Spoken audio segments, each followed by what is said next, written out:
Welcome everybody to today's Meet the Chief. We are very fortunate to have Chief Retired Kathy Homan join us.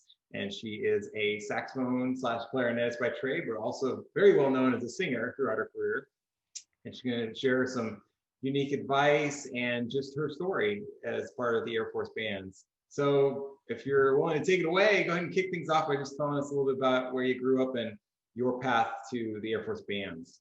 Okay, well, first, John, thanks for having me. I've enjoyed watching your series. I've learned a lot about my friends, my colleagues, and it's been cool to hear about their careers. It seems like we never had time to talk about that when we were at conferences and figuring out CFETPs and things like that. So it's been really nice, and you're just really good at what you do, and I appreciate that. So I grew up in a small, actually 7 miles outside of a small town in Iowa, northwest Iowa, Remsen, Iowa. Grew up on a dairy farm. I'm the 10th of 11 kids. And so my dad wanted a baseball team and he got more than that. So my parents were wonderful, had a great upbringing, did a lot of chores on the farm, a lot of milking cows, a lot of baling hay, walking beans, all that good stuff.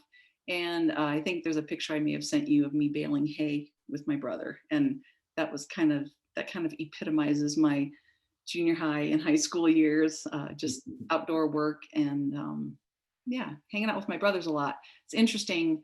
I think I was used to working with men because the military is primarily men. I think it was probably a 80%, 85% ratio of that to women while I was in. I think it's a little higher now, but it kind of prepared me for a lot of things in the military and just teamwork and just doing what you're told and getting along with people is what I always tried to do.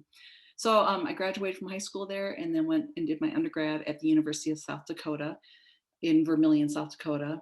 It was an entire hour away from the farm. It was a pretty big deal for me. And it was neat because it was a smaller university, I'd say around 10,000 student body. And I was able to excel there in music, I felt, because I think I would have been buried at a larger university. So it was really neat. And during that time, I was playing little Mickey bands around the Midwest, mostly around the Sioux City area, the Merle Lake Orchestra, and subbed with the Eddie Skeets Orchestra. People from the Midwest might know those names, but mostly foxtrots, polkas, waltzes, etc. But it was great side cash when I was in college. I would leave the stadium to do the halftime marching band show and just race off to a gig somewhere a couple of hours away in Nebraska or Iowa or wherever. And my professors were very understanding about that because it was a great experience. So I was a clarinet major in college, but primarily seemed to make my cash playing saxophone and clarinet and singing in these little dance bands. So that was neat. After I graduated from college, I got a teaching job. I was an instrumental music director at a small town in northeast Nebraska, another hour away from everything was like in that tri-state area. And that was really an experience for me. I just thought, whoever let me at the age of 22 or 23 be responsible for their children. I thought that was kind of interesting, but it really helped me grow up and just be responsible for a lot more. It taught me levels of communication. You had the parents and the students and the teachers and the administration. So it was a really good experience and helped my organizational skills even more. And I taught there just for 1 year and I really missed performing, really missed it. You know, in college, I was always active in plays and musicals in high school and in college. I was playing in every ensemble. I was always the one who could play clarinet and concert band, and then I'd play saxophone and jazz band, but I could, sing in the choir and do that kind of stuff. And I just loved the variety, and that's what kept me interested. So after, in that 1 year of teaching, I just really missed performing. So I found myself doing gigs on Friday and Saturday night with the dance band, and then in the summers I always played with the municipal band out of Sioux City, Iowa, and that was a fabulous municipal band back in the day. Played war horse, overtures and just wonderful literature. It was just a neat heyday of music back then still. But I missed performing, so I was Monday night was in I think I played clarinet in the Wayne State Orchestra. It was a university just 15 miles from where I was teaching. Tuesday nights I was in a sax quartet there. Wednesday nights I was in a big band in Norfolk, Nebraska, trying to play as much as I could, and then gigging on the weekends on top of teaching. Uh, so a friend of mine was in the Air Force band, Paul Konetsko, and he said, "Have you ever thought of joining the Air Force band?" I'm like, "I have no idea what that is. What is that? I don't know." So I called the band at Offutt because I was only about 2 hours from Omaha, and inquired about, hey, can I think about joining, or what do I do? And they said, they said, "Well, as far as we're concerned, you're auditioned and in." And I'm like, "Who are you and how do you know me?" Apparently, in the past month or two, I had played a gig with Colonel Lauren Johnson, and he was a trumpet player and great singer, and he was also the commander of that band, and he did Mickey gigs all over the place. So he kind of knew who I was, knew some of my family members, and just the kind of heritage of music we have. So I went down and auditioned though, and they put me through the ropes. And I didn't realize back then there were AFSCs. I didn't know you come in as this or that or that. I think they had me sing, "Hey, can you sing Fly Me to the Moon?" I'm like, "No, no, no, sure, let me just try it." And I just sang that. They had me play alto sax in the concert band. They had me play lead tenor in the jazz band that day. They pulled out Wind Machine, and it's standard repertoire, but I had never seen Wind Machine. I'm like, "Holy cow, this is fast." And I'm, playing and sight reading. And they hired me. And I'm very thankful for that. I'm forever thankful to Colonel Johnson for hiring me. That day they had clarinet vacancies. They also had saxophone vacancies, and they were debating which to put me in because I was a clarinet major in college. And I'm very, very thankful they put me in the saxophone slot. I had a life-defining moment one time in a practice room at the University of South Dakota with the Tomasi Clarinet Concerto. I was walking my way through it, and I'm like, nope, not so much. So after they selected me on saxophone, I actually, even though I was teaching at the time, I went back to Vermilion and asked my clarinet instructor, "Can you just give me a quick saxophone lesson? Because I really never had any formal training in it. I mean, I always played it, but just in case I missed anything." And it was helpful. He taught me a few alternate fingerings that I wasn't aware of. It's almost embarrassing, but I'm so thankful I got in. That was in '86. So I was there a long time, from '86 till '97. And that was in the days of Strategic Air Command. And that was a big deal. There was just so much going on at that base. We had the 4-star general, the SINCSAC that was there. We would perform in his quarters and just do a lot of events, CDV, Civilian Distinguished Visits at the Officers Club, tons of Christmas dances or holiday dances. We just worked a lot, and we had a large AOR.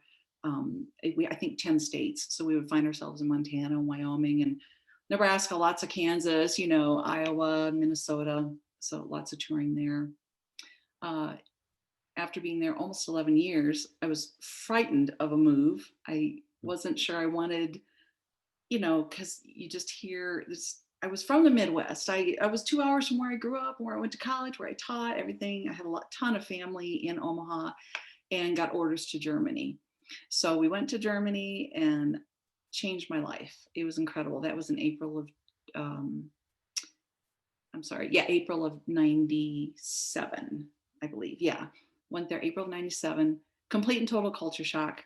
So thankful I passed my driving test the first time, because at that point it was a user license, I believe, and you had to know the German terms, Umleitung, things for detour and this way and that way.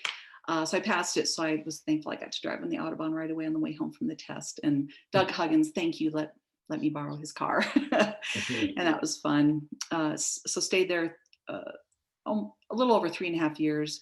In November of 2000, got orders to Alaska, and it was overseas to overseas. And Germany was awesome, but it was pretty burnout pace too. And it was either, do you pick where you're going by volunteering for the not IPCOT, the consecutive overseas, but to a different location, or do you just wait and be told where you're going stateside? So we decided, my son's dad and I decided at the time, let's just go for Alaska, because that would be pretty cool. And it was. So we got there December of 2000. I was, about 4 months pregnant at the time. So I'm packing out in Germany, first trimester, and it was a whirlwind. And then arrived in Alaska in the dead of winter, they had just had an ice storm and we're at the Residence Inn for 60 or 70 days downtown Anchorage. And, you walk around town and there's the BP building and there's a big moose, like, oh my gosh, I gotta be careful. I mean, it was so wild, but found a beautiful home and then in Eagle River. So got settled in there and stayed there almost 7.5 years. And so in July of 2008, got orders to Travis Air Force Base. And I'm telling you what, I thought I loved cloudy weather. I thought I loved, the clouds and the wintry feel and all that stuff. After 11.5 years between Germany and Alaska, I got to California. I thought, I'm going to dry up and shrivel and die here. There's so much sunshine. No, as it turned out, I loved sunshine. Fantastic area to be stationed, not going to kid you. But I was there 5 years. I arrived as a senior master sergeant. I think I may have actually arrived and not even had a promotion ceremony because it was kind of during the PCS or shortly after I arrived. And so I arrived there as a superintendent. I still played, did some gigs and played a little bit, but Chief Castleman was just leaving there heading to Germany, and Chief Barb Miller was my manager there. So I learned a lot from her. Hi, Barb. Learned a lot from her during the time she was there, and she left way too soon because then I became the interim, or actually the acting band manager as a senior master sergeant, I think in 2010, I guess. And within about 2 months of that, I got selected for chief, which was quite shocking to me. It was my first time out. So I was very shocked, yet pleased to have made chief. And then I just stayed in the manager spot there until Chief Getz showed up. And then I had more time on station. So I was non-volled to the Band of the West at Lackland in 2013. And I finished out my last 3 years there. And that takes us to 2016 when I retired with 30 years and 28 days, but who's counting, right? It was a great career. It was awesome. Sometimes people say, where did you love the best? I'm like, I don't know. When you're in the military, you just love where you are, or you suffer. You have to choose to love where you are. And I really did love every assignment. Somebody told me once that it's not a choose your own adventure career. So, you find merit in each and every location. And exactly. Yeah. Speaking of which, maybe we'll go back now and kind of get some highlights from each assignment. So going back to your first assignment at Offutt, you said you were very busy, so it might be hard to pin down some very, very unique and particularly memorable opportunities while you were there. So were there some kind of highlights of a performance or an experience while being there that stick out to you? Yeah. Just, man, every location has so many memories and so many highlights. And I was going through photos the other day, and it just brought all those memories back. And I'm finding what comes back is the feeling you got of being with your friends and the relationships you formed. I always try to impress relationships on people, and just the importance of being kind to each other, because you might be stationed again somewhere later down the road and you might not. Yeah. But I think at Offutt, I'll be truthful. When I came into the military, it wasn't to serve my country. It was so I could perform, have a paying gig. It was like, well, teaching's, I enjoyed my year teaching. Frankly, it was a little hard for me because it was just, I felt so isolated. I was used to being around a lot of people, a lot of my peers, and performing. So the Air Force seemed a good fit for me, the Air Force Band. Some of my memorable things during the time at Offutt were, I had fabulous commanders, and I think I had 4 or 5 during my time there. Colonel Johnson was there. Colonel Bonner got us a new building, a new facility. But it seemed like everywhere I moved, we were moving out of something old into something new, or I missed out on the new part and just stay stuck, in the old building. But Colonel Bonner, Colonel Peterson, Colonel Jessup, oh my goodness, so many amazing choral and big productions we did with all of these fabulous commander conductors. And I hope I'm not leaving someone out. But the thing that stuck out to me was I didn't know much about mission at the time. And it took me a while. I think when I got to USAFE is when I started understanding more the strategic part of our job. And that followed me for the rest of my career. But at Offutt, we were Strategic Air Command. That was a big deal. I just remember performing for some dignitaries over at either I won't say General Chain's house, I believe. And then SAC was deactivated, and then it became Strategic Command. So there was still a band presence there, and we still played. It was very important. And some of the people that we played for, I wish I'd written them all down. I remember within a couple months of getting there, they're like, hey, do you know that the leadership, do you know the Tennessee Waltz? And I was like, oh, da da da da da da. Yeah, I guess I know it.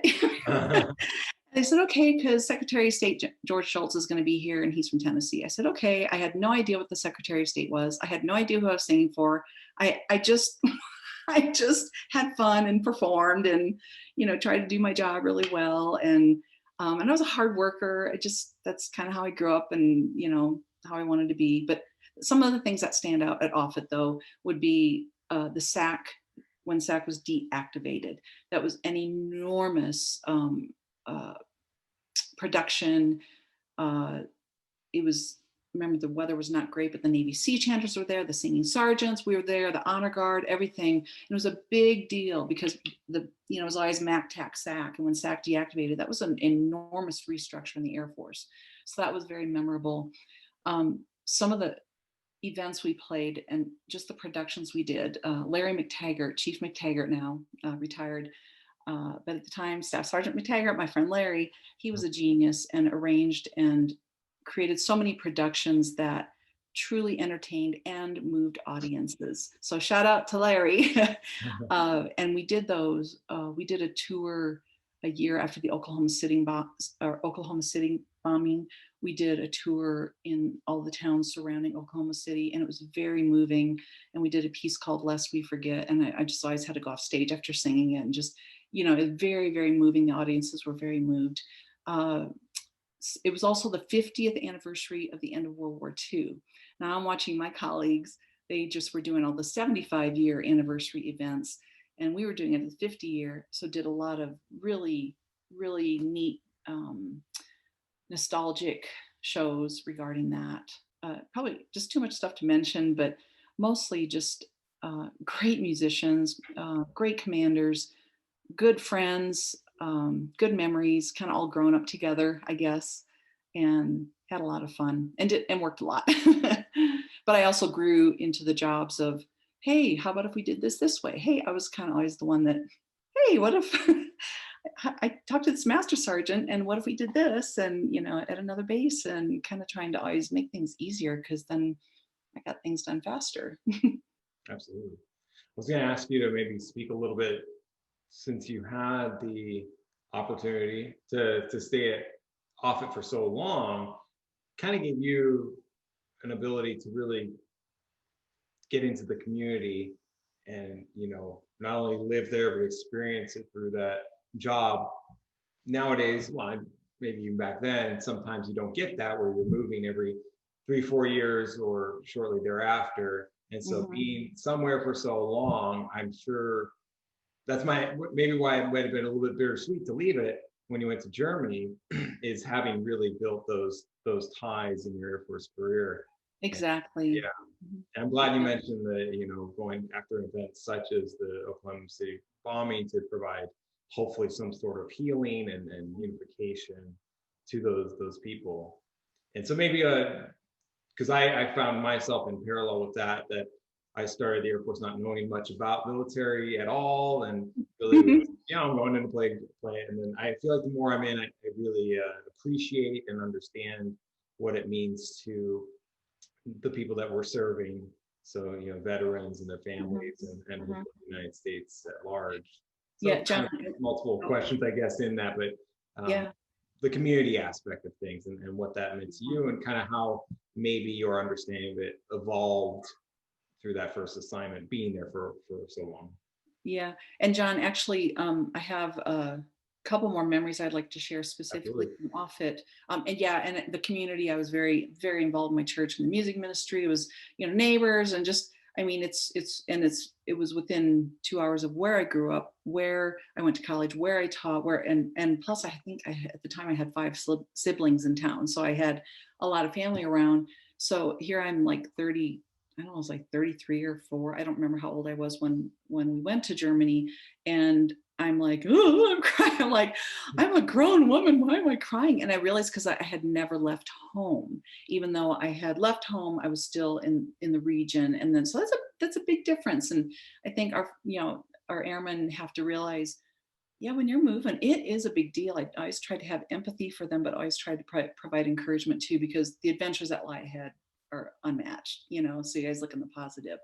But the impact of some of the music, I just remember, so this is almost a generation ago because it was so long ago. It was probably the early 90s, I think, when we were doing the 50th, 95 specifically. We were doing the 50th anniversary of the end of World War II. But we were doing shows leading up to that as well. And I just remember singing, I'll Be Seeing You, Chattanooga Choo Choo, all those things. We had wonderful 4 and 5 piece vocals. Tommy Eckerts could sing just like Tex Beneke, and just all these wonderful instrumentalists that would come out and we'd come up and sing and had the old style kind of down. It was really neat. But I sang a song and this woman came up to me and she just goes, "My fly boy," and she starts talking. I can't talk about it hardly, but she talked about her husband who was a pilot and who had passed away. But that was his favorite song. Sorry, I'll just, music is emotional. And another example, this gentleman came up to me one time. He said, "You know what? We were on radio silence. We were flying from California to Hawaii, strict radio silence. But my buddy and I, we couldn't take it. And we had, I don't know how they would have done it. They had a radio or some kind of way to play music. And Chattanooga Choo Choo came on." He said, "That is the song that, these are like people, this is like first connection to the people that flew these missions, that lived during that time." My mom and dad were married at the height, at June of 1945, just as the war was barely ending. And it was, so I still have that connection. I have aunts and uncles that, my aunt was an intelligence officer in Frankfurt, or in Germany. And my other aunt served in the Navy. And I didn't know all this until I joined the military years later. I'm like, oh, wow, that's kind of cool. I have this connection with the people in my family that serve. So it's pretty cool. But lots of great memories from Offutt. And yes, being immersed in the community. Yes. I guess I moved so many times since then that what I learned to do, though, and I encourage other people to do it, is don't pull away from your friendships and your relationships when you're going to PCS. Don't let that happen. And I found that instead I surged, and I was going to strengthen those friendships and relationships, no matter how painful it was, because you had to say goodbye, but knowing that someday down the road, that friendship is right there for you again. So I encourage people to do that. I really like the story about the widow and flyboy being, and I think it's particularly memorable that not only are you playing a piece that was so near and dear to her, but doing it in uniform, to somebody that was lost in uniform. That's just we did a lot. Something you can't describe. Yeah, we did a lot in pinks and greens, the World War II era. They were costumes technically because we didn't have the rank and everything. And I was in, oh my gosh, probably 7 or 8 different iterations of Andrew Sisters Treehouse. There's, I can remember and they were all just fabulous, but really neat to play that music. And I felt my vocal strength was to sing big band music. I don't know that we kind of made that clear to our audience, but you came in as a saxophonist, but quickly, I think you were still playing saxophone, but very soon took on a big vocal role. And so you were singing a lot, and especially in these shows. Mm-hmm. Yeah, a lot of singing, especially with Colonel Jessup, because there were 8 of us up there singing. We would do a lot of the singing sergeants, big medleys from back in the day, and do those at the Orpheum Theater in Omaha. Those were some awesome shows. Brutally cold, load in, load out, but it was really fun. I thought one of those pictures might have been with Chief John Yates. It was Dave Jenkins. And Davey is what we all call him. But Davey, Chief McTaggart, retired, who was the staff sergeant at the time, kind of pulled some of us aside and said, "We're going to do this skit." And we're like, "Oh, it's not going to work. Is it going to work? I don't know." And he would write the script, we would memorize it, and we would do it. And Davey and I did a skit on, he was all down in the dumps, and it was accentuate the positive. It was part of the World War II bit. But that was really cool. So that was Davey. He played trumpet, but he also sang. And he had just this authentic imperfect, wonderful way of just putting his voice out there. And then he would play trumpet, and we just did a lot of schmaltzy stuff. And it was great because we're supposed to entertain. Sometimes, musicians get a little, music is my craft and my art, and, but you have to smile too, because, the audience wants to also see you. There's no connection if they don't kind of see a little bit into you. That's my opinion. Yeah. Well, wonderful. So let's go back to Germany now. And one thing I was going to say is because you had such a strong sense of why community was important, now that you go overseas, it's probably, maybe that's something you can speak about as a tip to young airmen, is the importance of wherever you transplant, if you can plug in to community, whether it's on the base or with other airmen, and or in the community outside of the base. Like you said, you were involved with your church and some other organizations. And so when you go overseas, that might be a very important thing to keep in mind, that now that you're so far from home, don't have that community organically. You may want to think about plugging in. Exactly. I know you said you guys are really busy too, so necessarily have too much downtime to. Yeah. Well, there's always time for fun though. So I lived in Germany, lived in a village of 500 people. And at this time we were at CMSgt. When I arrived in Germany, they were still at Einsiedlerhof. And I mean, just for like 2 or 3 weeks, I just remember Tony Series handing me a saxophone. I mean, and I was like, I don't have my mouthpiece on it, and just kind of sitting in a rehearsal that went to like 5:30, 5:45 at night. Those were the days.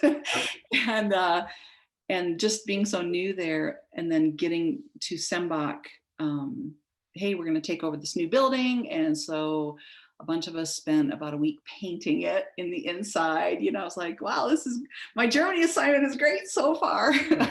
But it was great. Able to find a nice home in a village about 15 minutes from the base, from CMSgt Air Base, that is.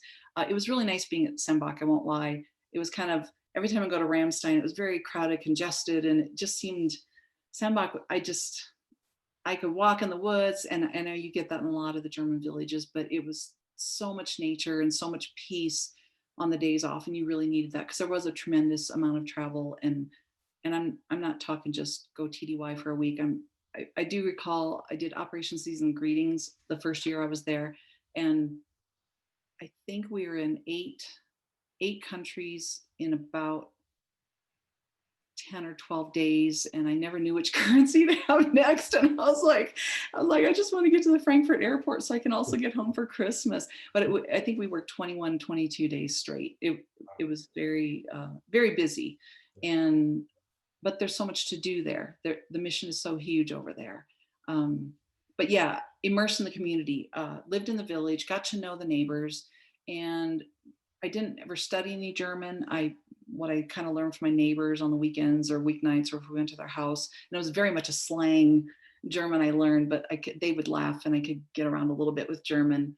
But it's important, I think, not so much as to get involved in the community, but to respect the culture and to try to assimilate a little bit into the culture. If you're in Germany, don't wear tennies and shorts wherever, try to wear dark pants and some black leather shoes, or, I kind of changed how I dressed. My hair, I cut it short, and it was dyed a little bit, Germanish. People never could quite tell I was American because my heritage is all from Luxembourg. So I felt very at home in Germany. I guess I'll say that.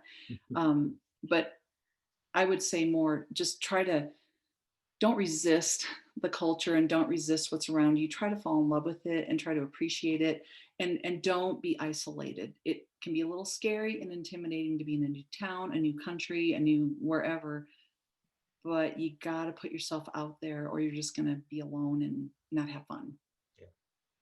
Quick audible while I'm thinking about it. Your favorite dish of all these countries you went to and all the great food. Okay. I do have an answer. Well, gosh, no, I love food. Okay. I'm a foodie. There was no question that Italy was just insane. But even in Germany, you stop on an Autobahn stop and you get scrambled eggs. They're done in butter and they're perfectly rolled and they're moist. You know, the food is just so fabulous. But Italy really stood out for wonderful food and wine. And we had a lot of provided meals after the concerts. Now, the concerts sometimes wouldn't start till 8 or 9 at night.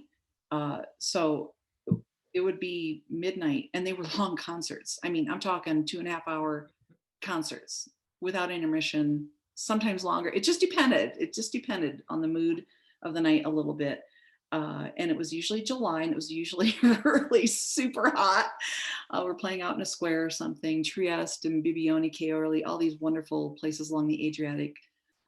Just really great memories. But then we would have a provided meal after because otherwise you can't get food and the wine would flow and the food, you know, all that good stuff. And it was a neat time just to recoup. But then you're getting in at 2 or 4 in the morning, then you're trying to wake up before they're on siesta in the afternoon because everything shuts down like from noon or 1 till 3 or 4. I forget. But that was amazing. But in Alaska, salmon, I just fell in love with salmon. I cooked it a bunch of different ways. I caught it myself and, you know, vacuum sealed it and flayed it, all that good stuff. And the German food was tremendous. Spätzle with Knobi sauce. That's very slang, but garlic sauce and yeah, wonderful food everywhere actually. Omaha has a great food, you know? Hey, Omaha steaks, right? Yeah. Well, I had to ask that one. Yeah. I'm a foodie. But so in Germany, tell us a little bit about, so you said, you know, for example, you'd be on the road at sometimes 21 days straight, and they weren't like pop-up small performances. These were pretty big productions, at least what I'm familiar with, especially Season's Greeting. So maybe speak a little bit about that, Operation Season's Greeting, what went into it, how it came about. I don't know if you were kind of on the fore of it coming about, or if it had been going for a little time, and just the significance of it to your audiences. Yeah, well, you know, they would always have, I think the Band of the Reserve at Warner Robins were the ones that Chief Bellinger was the one that could contract the artists like Mila Mason and the Miracles, and I forget. I only did one of those in December, and then the next year I said, hey, maybe the new sax player would like this experience. So I didn't do the next one because I was like, man, that wiped me out. But I mean, it was neat, but it's also neat if other people get to do that experience because it may not be around the following year. Who knows? But those were huge operations. But from my perspective, I know that I wasn't as involved. I played my part. You know, I was in the sax section and played, and so that my personal involvement was minimal at the time. I was a staff sergeant, I believe. Now, as I stayed in Germany, I became an ops rep, and that's when I got very involved more in doing ops. And it was kind of a lot. So we had to split it into, okay, you do like bus ops, you know, getting us there and then you do hotel ops because we had to, or gig ops, you know, just divide the duties because it was kind of too much for one person to take on. I'll never forget, we were playing at the ambassador's residence in Budapest, and I was going all bad cop on this on this sponsor, and Dan Friedley was like being the good cop. I'm like, this guy, our people need to be fed. He said he'd have food and dressing rooms. He's got nothing, and we were hauling equipment from one part of this huge estate to another. It was always in between language barriers and border crossings and just accounting for all your gear and making sure it gets across board.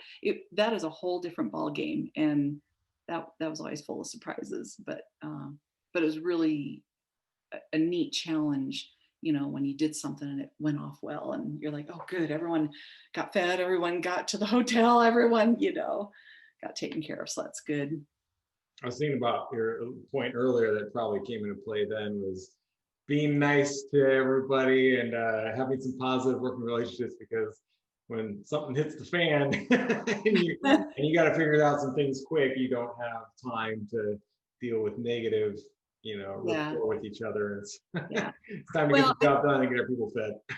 I think, you know, and I actually did kind of notice a difference in interactions every place I was stationed. So I would try to encourage some of my airmen, hey, if you don't, if you're not a fan, like some people would say, I'm going to get out. And I say, okay, let's talk more about this. And I would just ask a lot of questions, and I said, I will, like, what should I do? I'm like, oh, I never ever say what you should do. I'll just ask a ton of questions that might help you figure out what you want to do.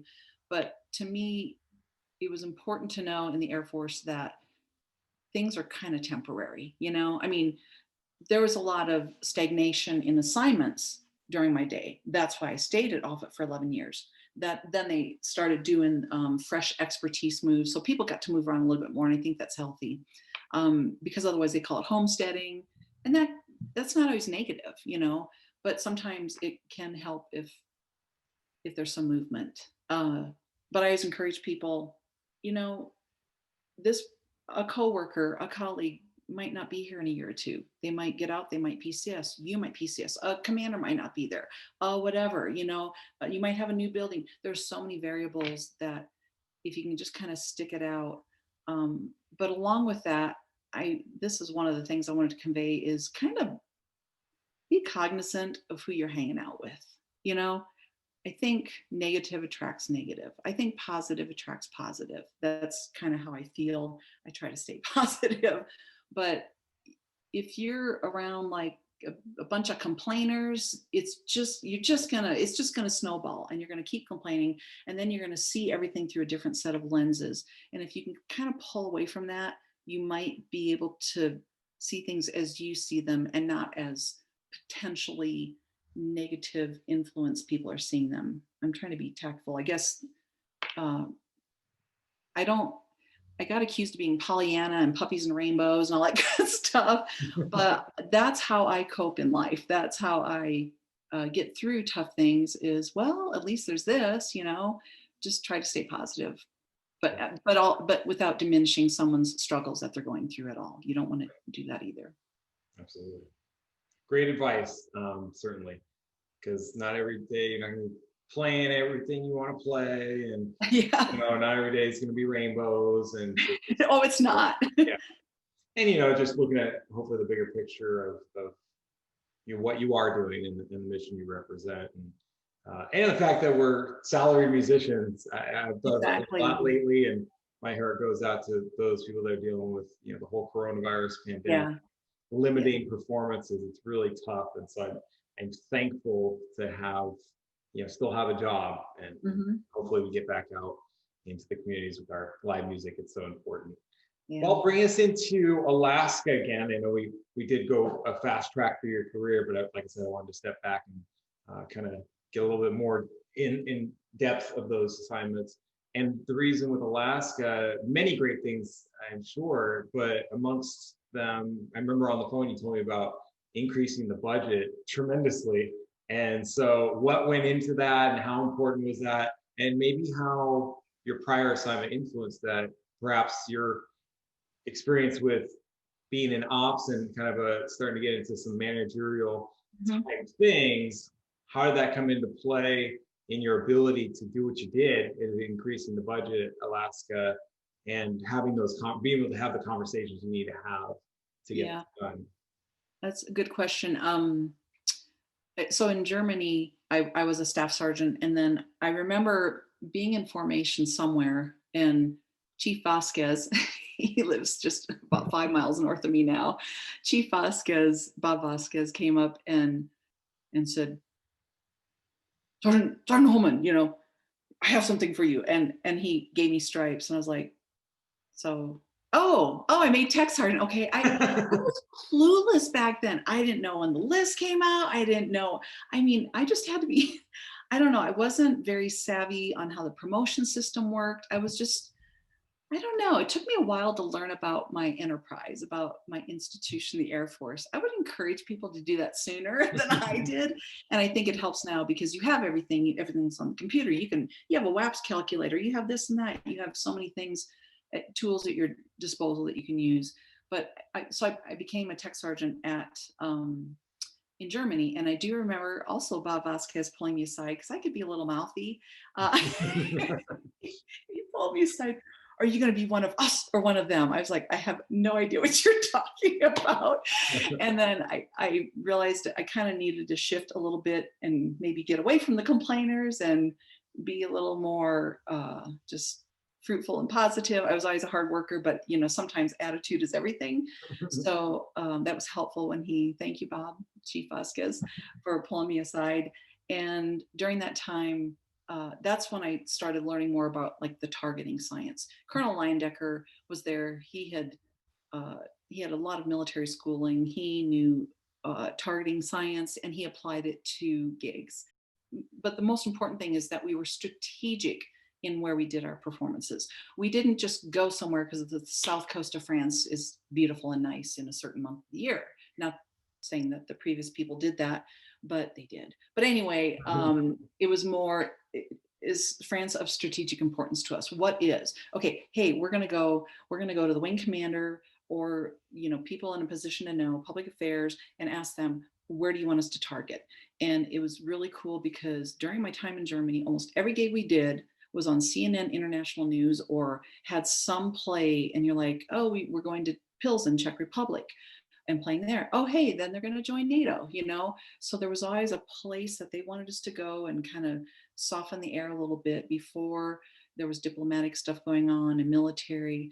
I remember one time Colonel Leyendecker, we were going to northern Italy, and he said, folks, do you know why we're here? I'm like, because the pizza's great, it's great pasta.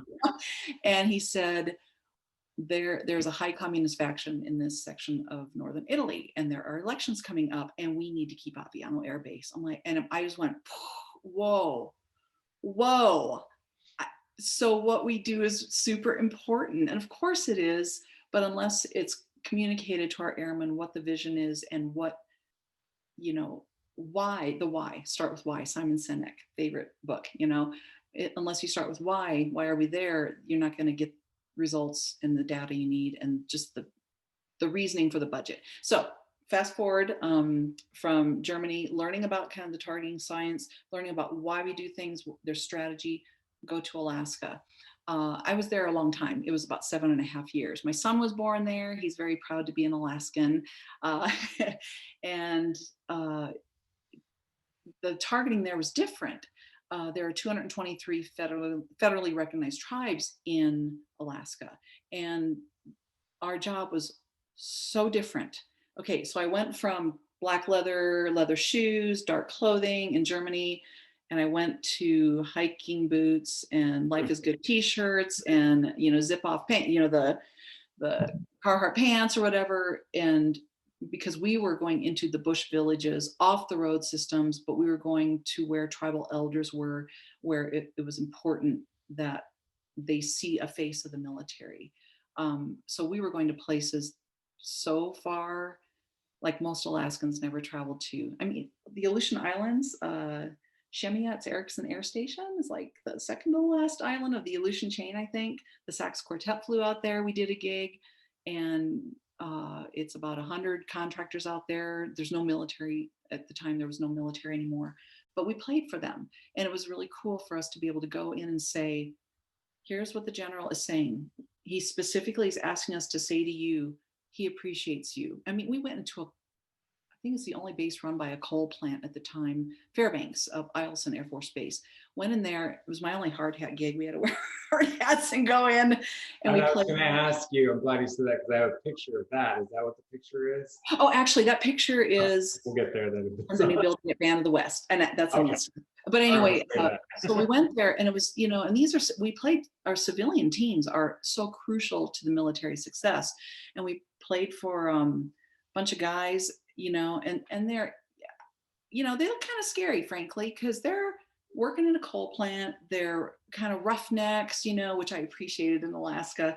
But, you're bringing tears to their eyes because it's meaningful to them that, we were directed by their leadership to go into this little break room in the middle of this coal plant and play for them and talk to them, and we did that a lot everywhere. And as long as the music is so important, they say it's the international language, all that great stuff, and that's all great, but you have to also physically say your message. Sometimes you don't, because it's a little sticky, either politically or diplomatically. You have to be a little more subdued about it, but it's important that you know what your message is when you're going into every gig.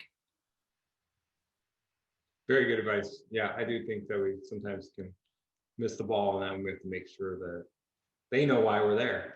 And Exactly. Yeah. then the Yeah. music really supports that, when the messaging gets out there. Oh, the music's amazing. Yeah. Yeah. Yes. Well, you moved out of the cold and into the sunshine. You weren't sure how that was going to work out, but turns out it worked out just fine. And that's my hometown. So let's talk a little bit about Travis and how long were you there and some cool experiences in California. Yeah. If I might, if it's okay, just to back up a little bit to Alaska, there was just one gig in particular that we played. I think it was near the Wrangell Mountains, near Copper Center, and we pulled up to the school, and it was the Dixieland group because we were very small, lightweight. We could travel just in a van, and we were the ones that could fit in these tiny little planes and go like to the Bering Sea School District and go places that, oh boy, yeah. Hey, there's the Iditarod Trail. There's some caribou. I was like, dude, you need to just kind of keep this plane level because we got another hour to go. But we pulled up to the school, and I saw the name of the school, and we go in and we play a gig, and this elderly woman was at the performance because sometimes the village elders would show up. And I just remember talking to her, and just, I don't know, there was a feeling, it was just this feeling of awe. We all felt it. We're just like, there is something about this woman. Is just held her hands and talked to her, and it was so special. And I asked her name. She said her name was Katie John. And then as we're leaving the school, I was like, this is Katie John's school. They named the school after her. So my other piece of advice is know what you're walking into. So life gets busy, ops is busy, the gig is busy, you're traveling. But man, if I had looked ahead at where we were going to be playing and done a little research, and the internet wasn't quite as much back then as it is now, but I would have known that Katie John was a village elder, and that she is the one who went to the Supreme Court and won for subsistence hunting in her village or in her area. And that's a big deal. Subsistence hunting means that the Native Alaskan people can hunt seal, they can hunt whales, and they do it reverently, and they do it for subsistence. That is their meat for the winter. That is their food for the year. We went to another village the next night, and I sat next to this old man, held his hands. He and Katie John grew up together. Wow. And he talked about how they would play when they were 4 years. It just takes you back in time, it's really neat stuff. So fast forward to California. It was very different. I feel like every place I worked, not only was the mission different, the same but different, but the vibe was also different. I was like, everyone here is so tan and happy, and had wonderful colleagues everywhere I've been. But it was a different role for me in California. I was going to be a superintendent. That is a weird rank, I think. You're not a master sergeant, you're not a chief. You got this kind of weird in between thing. And it was hard for me to know what to do and how to enact my duties. So I went from being a master sergeant, and within a month I was supervising 5 master sergeants. And that was quite a switch. Mm-hmm. And there was a ton of turnover during that time. The bands were going from 60 to 45, and then later on they were going from 45 to 60. So a lot of change throughout the last 8 to 10 years of my career. But yeah, we had a 5-state AOR, I believe. Same thing. You just want to try to ask public affairs, hey, where do you want us to hit? Go down to Nellis. They're mad about the jet noise. Okay, so we go down and play this, play the areas around Las Vegas. Where else should we go? And you try to get a vision for where your message is needed, and then figure out what the messaging is. So that, but I became manager within about a year and a half, 2 years of being there, I think, 2 years. And I sat at my desk and I thought, I'm going to die of a heart attack. This is really challenging. I sure pulled back all the judgment I had for my leaders, I guess, in the past, because it's a big chunk to chew off. It was a lot. And there was also so much turnover in our manning that the consistency was hard, but it was great. I learned so much, and it prepared me better when I PCSed to Band of the West down in Texas. That first shot at being a band manager, so like you said, it's a little bit of a, jumping into ice water or something, something like that, just shocking off. I think what you touched upon earlier, I'm guessing really came into play of when people were going through whatever it might be, situations, asking a lot of questions, as opposed to trying to mandate an answer to them. You're giving them the opportunity to kind of figure it out for themselves, but with you, like with your support. I don't know, maybe speak to that a little bit of kind of what you found now in this role of band manager, your ability to help those that you're managing, the band, and especially in a time of flux, of being able to sit down with people and kind of maybe get a little bit further into what lies beyond the surface. Sometimes when somebody's going through whatever it might be, uncertainty, or whether they want to stay in or out, or a whole different bag of things. Mm-hmm. Well, I that wasn't just when I was a manager. That's just how I am, and it's how I was throughout my career, I hope. Although there have been some people, I remember Captain Toto Quinones, he's now major, and I remember he and Christina, he said, I met you. I said, what? He said, and because he was my commander at Lapland, I thought that was the first time I'd met him. He goes, no, I met you before. I was like, oh, was I nice? That's what I was like, was I nice? But I met him at the BXR commissary on Sembach because we were leaving and he was, arriving, and I have no recollection. That's terrible. But okay, so this is one of the things I did want to talk about. There's so much in the Air Force with people hurting and caring for your wingmen and all. I always call myself, hey, I'm your wing chick or your wing diva. I try to lighten it up a little bit, but it's true. And that started long before I became a manager. I just would ask people, if someone's kind of, I call it acting out, if they're being what you might think is a jerk or just unpleasant or whatever, don't always assume it's about you and you're so offended. And, you gotta turn around and say, are they okay? That was the biggest thing I learned in my chief leadership course or at Senior NCO Academy was ask. Don't assume. Always ask first. So my first impulse, if someone didn't show up somewhere, wasn't, they're going to get written up, no, it was, are they okay? This is not like them. Are they okay? What's going wrong? Is everything okay? We need to find out. We need to care for them. So I always kind of kept myself open. And there was one particular relationship that I felt it about 2 years in advance where I was like, this person is struggling, and I'm going to be here when they hit crisis point. And I was, and it wasn't always pleasant along the way, great person. No, it wasn't unpleasant. Just, I knew there was a reason for their behavior, and this has been several different people. And I'm so thankful because it takes that long to build trust. It doesn't just happen. And that way, those several people were able to be open to me when I said, are you okay? Have you thought about hurting yourself? And the answers were yes. This has happened multiple times. And I credit that to not being offended, I guess, as you're getting to know people and just picking up on cues and being super perceptive if you can. But for airmen, asking questions about what they should do. Now, if they came in with, hey, I've got this great idea, I would say, make me say yes. Okay, I'm going to ask you a ton of questions. Don't be offended, because people would feel hammered. I'm like, no, this is good. This is good. We're getting closer to yes. The other thing would be communication is another thing communication is so important. It's important to know how your boss communicates and how your subordinate communicates and how your peers communicate, and then speak that language. Oh yeah, I'm going to name a name. Chief Getz, when he was a senior master sergeant, he came into my office at Band of the Golden West at Travis, and he's Mr. Excel spreadsheets, was never my strength.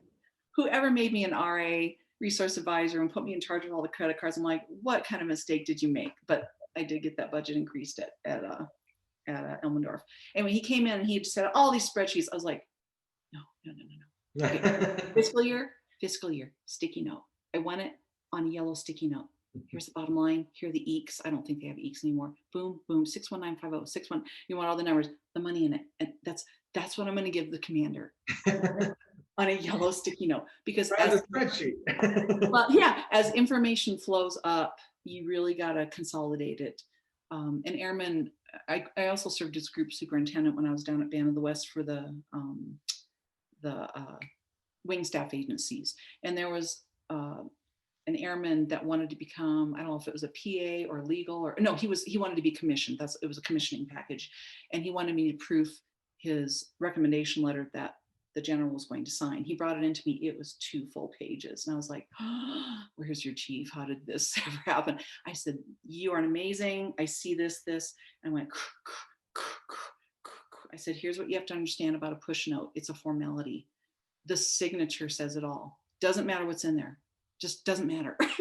And a general would never, ever write 2 pages. So learning how people communicate and teaching people how to communicate is, I think, super important. That probably, I don't know what it was like during your time, but we have the bullet statement idea, and maybe at least in the past I'm like, oh, that's so annoying, I hate the idea of bullets. But the idea is to consolidate it down, and they have a specific language to really be able to shorten the impact statement. So you get your message across in one line, says it all, as opposed to maybe feel the need. I know I make that mistake often. That's all the stuff I've done in 20 pages that can be told in a line for those purposes. That, hey, you're trying to sell something to somebody that has a lot of stuff to go through. They don't have time to go through a 4-page document. Yeah. Well, music is wonderful, and we're a very educated career field. Statistically, more bachelor's, master's, doctorate degrees in the enlisted force of bandsmen, airmen, musicians. But you have to speak Air Force, because you can, a package can be written, and at your unit level, everyone knows you and they speak the language, but the word clarinet doesn't speak much at a wing level. I remember one of the first things I did, I came in like a barnstorm down at Lackland Band of the West. I was like, there was a package for airmen of the quarter, I believe. And I saw it, and I was like, oh, no, give me the file, and took out. It's sad to say, but I took out almost every reference to music, but I quantified and was able to describe the achievements, but in not as musical vernacular, and she won. She got, airman of the quarter for the wing. It was pretty cool, but you have to take those distractors out a little bit, because the maintainers, they're going to go, you're an honor. This is something, you don't matter. It's not that you don't matter, but it's not planes, you're not making planes fly kind of thing. So it's important to speak the language of the Air Force, but not lose the essence of our mission either. That makes sense. I'm glad. That was actually kind of where I was going to ask you, is what is the kind of the balance, and how do you kind of find that balance of knowing, first of all, what would be your advice for learning that language and trying to immerse a little bit in that to be able to write properly for what we need to get across what we do to non-musicians and whatnot in the Air Force. And B, to that question would be, how do we do that without maybe getting too much feeling like we're a metric only? Because we know that our true value is that whole soft power concept, and the tears in the widow's eyes says more than a number can. But we still, part of the game, or I should say part of the process and mission, is to be able to capture quantity and metrics, because they do need to see that. Because if we go and there's an audience of 1, that's not good. So our reach, and are we getting out to enough people for the Air Force message? Yeah.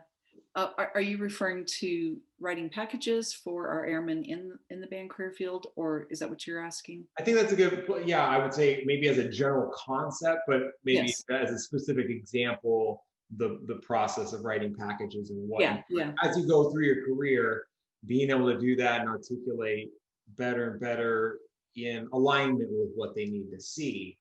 And so Well, what's the process of kind of learning that, doing that, and then B, how do you kind of mitigate, I suppose, or, maybe that's kind of a personal journey to be able to mitigate, still feeling like you're, truly a musician and all that kind of stuff. Not necessarily an artist, a musician, not an artist, but feeling like you're also carrying that forward. So you don't get too much into the weeds of feeling like you have to just generate metrics for metrics' sake, if that makes sense. yeah, yeah.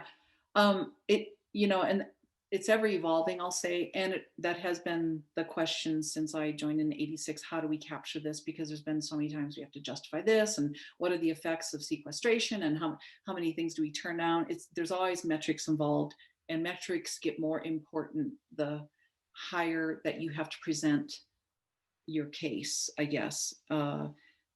I know that the general we fell actually under a wing, 502nd Air Base wing when I was down at Lackland. That was very different. Any other place I've fallen under a MAGCOM, but the MAGCOM was at another base, or fallen under public affairs. So, but it's ever evolving. Every location I was at wrote things. I look at my earlier EPRs and just the flowery writing. I mean, sentences, and just descriptors and all this stuff, and how it evolved and how I learned over time. But it is different per location, and command chief might allow this, or say no, write it this way. They might get in your kitchen a little bit more.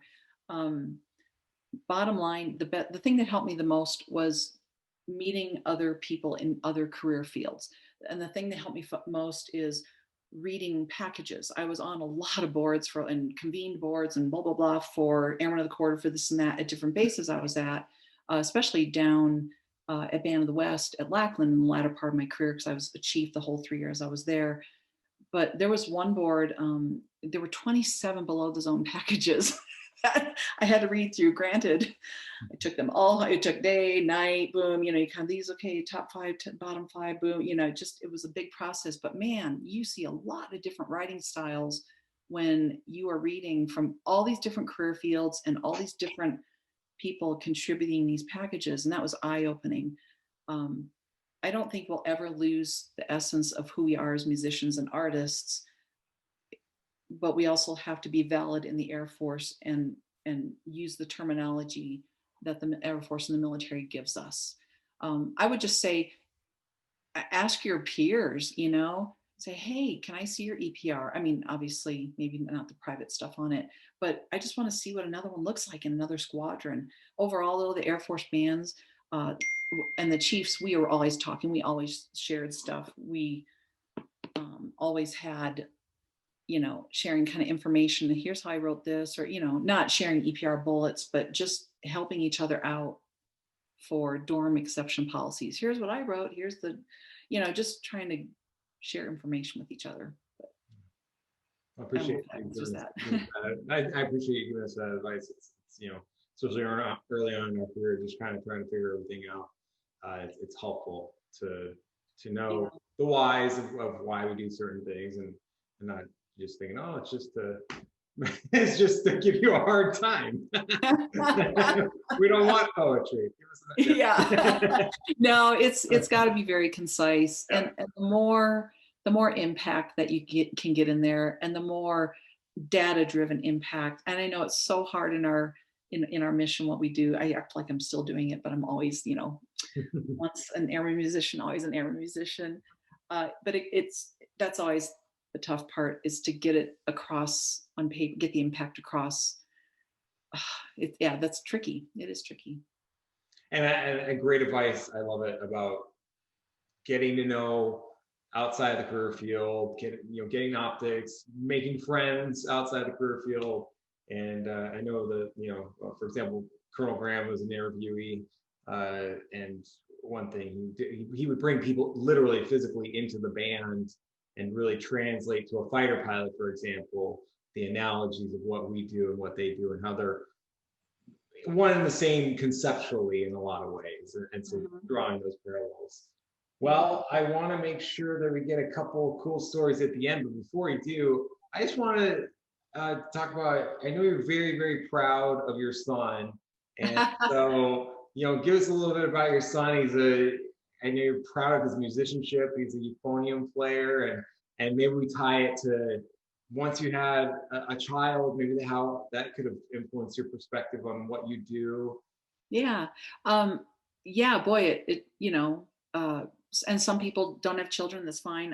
I was blessed with one, and yeah, it sure makes you think a whole lot less about yourself and about caring for your child, And it's interesting because I was thinking about, oh man, I've played for the Queen of England and presidents and, but all this stuff, right?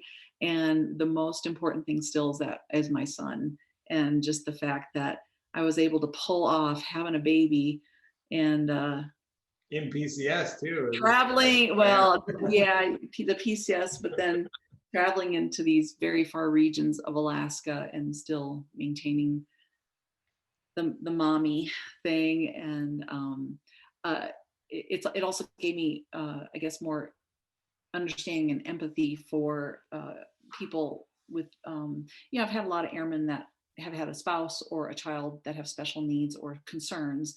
And, I mean, I've always had empathy, I think, but that even made me more empathetic toward the situation. But you always have to weigh, it's always what people first, mission always, whatever. It's so important to take care of the people. I've always felt that education is super important too. My dad always said education is never a bad investment. So that's something I always encourage people to improve themselves. But yeah, my son, he's a sophomore in college right now. Matter of fact, he's just texting me. I think he was going to come over and give his euphonium a bath because he's got a rehearsal in a little bit. He's a business major, but he is just the coolest kid. And he has seen, his dad was also an airman musician. So he grew up in it, and he's seen a lot of gigs, and he's just a great kid. He was always what's neat, and for people PCSing, if you have children, one of my biggest stressors was I have to get the house because then I'm getting the school district, because then all that to try to coordinate that. But I was proud to say my son, when we moved to Texas, I sneaked in during a lunch hour, and one of the lunch monitors said, oh yeah, your son and his friends, anytime there's a new kid that arrives, we bring him to that table because they're so nice to him. It's like, oh, my son, he's so, yeah, but he's a fantastic musician. He doesn't think right now he's not going to do it full time, but he sure is good at it. Maybe we'll get some photos in here of him marching. Yeah, he auditioned for Santa Clara Yeah. Vanguard and got in as a 17-year-old. He went through the weekends, but then they made him an alternate, so he withdrew. And then the next year he was with Blue Knights, and then COVID hit, so he didn't get to march the second year. And I'm so proud of him because he was really, I mean, it's super upsetting. There's a lot of work and effort that goes into getting to a drum corps. But he said, well, I guess third time's a charm. And I was like, there's my glass half full. There you are. But that, yeah. Well, I appreciate that, because I just think it's something to touch upon, the work-life balance and having sensitivities to that, to make sure your people are okay, make sure they're that they have what they need for their family, especially like you said, if they have a special needs child or something of an exceptional family member, that the Air Force is sensitive to that. Well, and I'm not going to kid you, John. There are times, they talk about the duck floating on the water, but then they're just paddling like crazy underneath. I cannot tell you how often I felt that way, and how I know my airmen were feeling that way. And that's really hard. I just remember driving Jesse to like a ball game practice, and just, here's my PFE, I'm going to study it, and just instead falling asleep in cars. Seems like I was sleeping in cars a lot, just trying to keep everything going. But yeah, I just hope people are kind to each other, and because I know it's cliche, but everyone's always going through something. And so just stop thinking it's about you. You got to make sure they're okay. Well, thank you for sharing everything so far. I want to make sure I ask a couple last questions. I think we'll make the first one your funniest story, memory of your time in the Air Force, because I feel like that just really humanizes everything, and I'm sure people that were in that will get a laugh as well. Oh man. Well, humor is always a risk, but I so moving from Germany to Alaska, I learned I was going to play Barry sax. It was a mini big band up in Alaska. We did a ton of rock music and stuff, and I sang Beyonce and Christina Aguilera. I, I tried. Okay, that's all I'll say. But I was playing and singing, and it seemed if there wasn't an AFSC vocalist, I would pop up, and then they say, "We got one. You can just go back to the sax section." I'm like, "I'm cool. That is great. I'll go back." But I showed up in Alaska, first rehearsal. Okay, you gotta understand, it's like pretty darn dark a lot of the time. Culture shock, leaving Germany. I'm 5, 6 months pregnant, and I show up in the rehearsal hall, and there's a Barry sax. Very first chart. And I had played Barry. I think I played it in a pit band a couple of times back. I used to play pits and stuff. So you guys have a Barry and an alto and a sax and a clarinet and flute on your lap and everywhere. But I'll just never forget it. And I sit down, and the very, very, very first chart they pull out is Tower Power Soul with a capital S. And I see that's a low A. I've never had a Barry with a low A, because the professional models have the low A. Otherwise, it's just a B flat, And here's me, the new girl, and I say to Lon, I don't know who's sitting next to me. I said, "Do you have a fingering chart?" How do you figure a low A? And it's like the Barry sax going, but it's a big fat low chromatic run on the bottom, and I was mortified. Oh my gosh, the new girl, first rehearsal, doesn't know fingering on the saxophone. But to my credit, it is the only instrument that has that low A, and not all of them have it. So it'll also make your eyes rattle. Oh yeah, I think I was using a hard metal mouthpiece. I had to switch mouthpiece. Yeah, over the years I had to adjust to lighter setups, because it just, you're playing a lot, Yep. Just playing a lot. And then the second question I love to ask at the end of the interview is, again, very, very tough question to pick out one, but most memorable overall. So we've had a couple highlights specific to your different, where you've been stationed, but one that just really sticks out of all 30 years and 28 days. Oh man. That one particular day experience. Geez, there's a lot of them, that. I mean, and I'm a talker, I could talk for hours. We played in Czech Republic. I think I maybe mentioned it, in Pilsen, Czech Republic, and long drive, border crossing, blah, blah, and then we finally get there. But you roll into town, and it was their National Liberation Day, I think is what they called it. It's when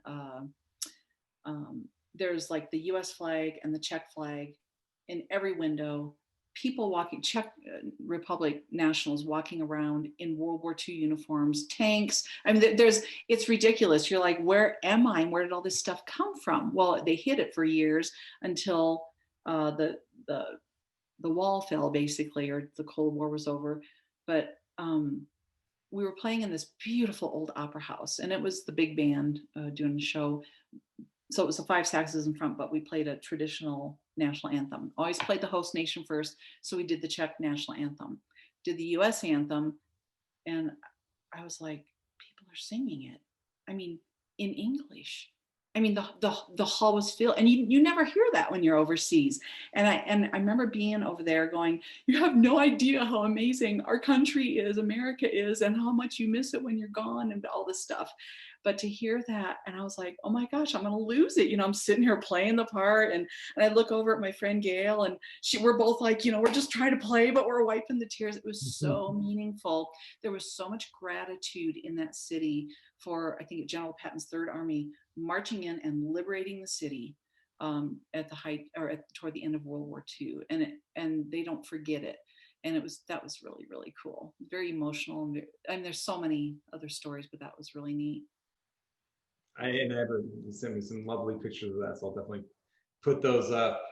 Yeah. And well, I appreciate all of this, all your stories, and just sharing your career and your advice for us, for anybody watching this.